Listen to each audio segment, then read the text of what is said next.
آئین کے اندر بہت ساری ایسی چیزیں ہوتی ہیں جن کی نیت وہ نہیں ہوتی جس کے تحت پھر وہ شکیں استعمال کی جاتی ہیں. ایک مثال یہی ہے کہ نیشنل اسمبلی کی میرے خیال سے آرٹیکل 56 ہے جو کہ نیشنل اسمبلی کی مدت کا اعلان کرتا ہے, اور وہ کہتا ہے کہ مدت جب ایکسپائر ہو جائے تو اس ایکسپائر ہونے کی 60 دن کے اندر اندر الیکشن بھی ہونے, اور اس 60 دن کی ڈیڈ لائن کے 14 دن پہلے تک الیکشنز کا ہو جانے کا اور ان کے کینڈیڈیٹس کا اعلان بھی ہونا ہے.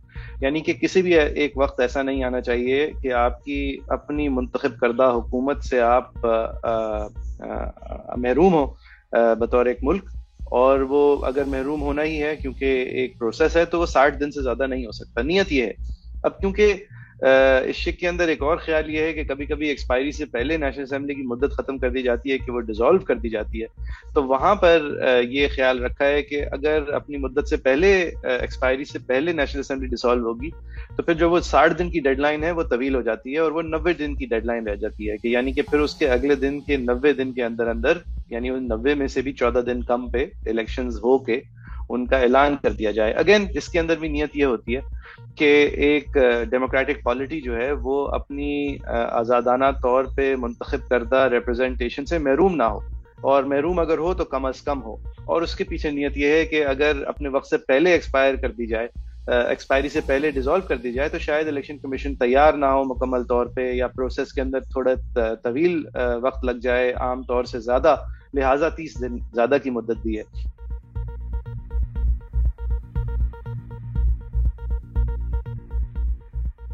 صدر کے ثوابدیدی اختیارات میں اتنی کوئی گنجائش نہیں ہے. 48 گھنٹے کا وقت ہے. پرائم منسٹر کی ایڈوائس جو ہے وہ حتمی ہوتی ہے, اور اس کے بعد 48 گھنٹے کے اندر اگر اس کو فالو نہ بھی کیا جائے تو پرائم منسٹر کی ایڈوائس کے تحت اس کی سنی جائے یا نہ سنی جائے, اسمبلیاں تحلیل ہو جاتی ہیں. اس کے اندر اگر ڈیلیز آ سکتی ہیں تو 1-2 دنوں کی ڈیلیز آ سکتی ہیں.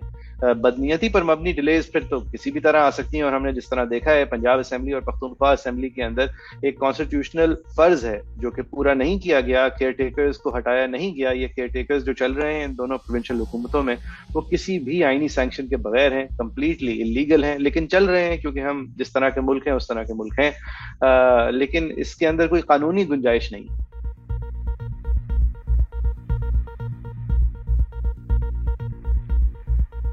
پہلی بات تو یہ کہ 90 دن ایک حتمی ڈیڈ لائن ہے, اس کے اندر پہلے بھی آپ کر سکتے ہیں, آگے اس کے اندر جتنی گنجائش آپ پیدا کرنا چاہیں کر سکتے ہیں. ظاہر ہے الیکٹورل رولز کا پبلش ہونا, سارے بیلٹ پیپرز پرنٹ ہونا, ریلیونٹ عملے کو متحرک کرنا, اس میں ٹائم لگتا ہے, لیکن ایک ریئلسٹک ٹائم لائن دی ہوئی ہے. ہم نے دیکھا ہے کہ 40-45 دن تو ان پروسیسز میں ویسے ہی لگ جاتے ہیں, اس سے زیادہ یا کم جو ہے وہ پھر ثوابدید ہوتی ہے.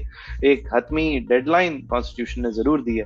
رہی بات کہ اعلان کس نے کرنا ہے, دیکھیں یہ بھی ہم نے ایک مذاق دیکھا ہے ہمارے قانون کا بنتے ہوئے. پریزیڈنٹ کا بھی اعلان کا اختیار سیریمونیل تھا. یہ اعلان کا فرض تو الیکشن کمیشن کا ہی ہے, وہ ایک آئینی طور پہ امپاورڈ ادارہ ہے جو کہ یہ ڈیڈ لائنز اور ٹائم لائنز دیتا ہے, لیکن ہم نے دیکھا کہ اس نے اپنا فرض کیونکہ پورا نہیں کیا تو پھر پریزیڈنٹ صاحب جو ہے وہ اپنا فرض سمجھ کے اس بات میں آن پہنچے, اور پھر ہم نے دیکھا کہ سپریم کورٹ نے یہ ڈٹرمن کر دیا کہ اختیار جو ہے وہ پریزیڈنٹ کا ہے, جہاں الیکشن کمیشن ایکسرسائز نہ کرے یا کوئی گورنر ایکسرسائز نہ کرے. یہ سب کچھ غیر ضروری تھا. بات یہ ہے کہ آئین کے اندر ایک فرض ہے ٹائم لائن کا, اس کو پورا کرنے کے لیے ایک آئینی ادارہ کھڑا ہے, وہ اپنا کام کرنے کو تیار نہیں ہے. اب جب وہ اپنا کام کرنے کو تیار نہیں ہے تو آپ پھر یہ مین میخ ڈھونڈتے ہیں. اس دفعہ ہوپ فلی ہوگا وہ اپنا کام کرنے کو تیار, اگر نہیں ہوا تو یہ کانسٹیٹیوشنل شریڈ جو ہے وہ ہم آگے بڑھتے ہوئے دیکھیں گے.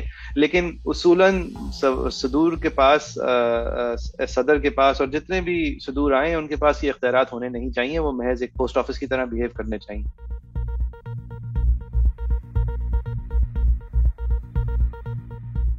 دیکھیں جی, کیئر ٹیکر پرائم منسٹر جو ہیں وہ ان کا الیکٹ ہونے کا طریقہ واضح ہے. آرٹیکل 224 میں پریزیڈنٹ جو ہے وہ آؤٹ گوئنگ پرائم منسٹر اور out going leader of the opposition کی مشاورت سے جو نام سامنے آتا ہے ان کو وہ نوٹیفائی کرتے ہیں. اگین پریزیڈنٹ جو ہے وہ ایک محض پوسٹ آفس ہوتے ہیں. جہاں یہ مشاورت جو ہے وہ فیل ہو جائے وہاں آئین کہتا ہے کہ آؤٹ گوئنگ نیشنل اسمبلی کے 8 ممبران کی ایک کمیٹی بنا دی جائے, اسپیکر صاحب بنائیں, اور پھر وہ ان کو 3 دن کے اندر اندر بنا دی جائے, اور پھر ان کو محض 3 دن ملتے ہیں کہ وہ کسی نام کے اوپر فیصلہ کر کے سامنے آ جائیں. اگر وہ بھی ایسا نہ کر پائیں تو پھر الیکشن کمیشن کے پاس اختیار چلا جاتا ہے, اور وہ پھر 2 دن کے اندر اندر فیصلہ کر کے کیئر ٹیکر کا نام سامنے لانا ہوتا ہے. آئین نے یہ تواتر سے ترتیب دی ہے. جب یہ کیئر ٹیکر پرائم منسٹر آ جاتا ہے تو اس کی کابینہ جو ہے وہ مکمل طور پہ آن پیپر اس کی ثوابدید ہوتی ہے. وہ محض دستانے ہوتے ہیں, they are gloves upon the hands of power. مزید نیوز اپڈیٹس اور ڈیجیٹل سٹوریز کے لیے سبسکرائب کریں ڈان نیوز پاکستان.